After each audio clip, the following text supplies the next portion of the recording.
Today I'm going to show you how to insert an image directly into the body of your Gmail email step by step. This is a simple but really useful trick if you want to make your emails look more professional, share a product photo, include a screenshot, or just make your message more visual and engaging. If this tutorial helps you, don't forget to like this video and subscribe for more easy tech guides just like this. Now let's jump right in. First, open your browser and go to mail.google.com.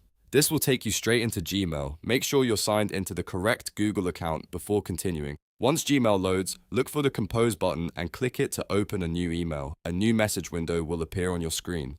Now, before adding your image, click inside the email body and place your cursor exactly where you want the image to appear. This is important because Gmail will insert the image at the position of your cursor. Next, look along the bottom toolbar of the Composer's window and find the Insert Photo icon. It usually looks like a small picture or landscape symbol. Click that icon and Gmail will give you a few options for adding your image. You can choose Upload if the image is saved on your computer, or you can choose Photos if the image is already stored in your Google Photos account. If you're uploading from your device, click Upload, then select the image file from your computer. Gmail will load the image and prepare it for insertion into your email. After that, click Insert. Once you do that, the image will appear directly inside the body of your email, right where your cursor was placed. You can now continue typing your message above or below the image, depending on how you want your email laid out. If needed, you can also review the image to make sure it appears the way you want before sending. When your message is ready, just finish writing your email and click Send.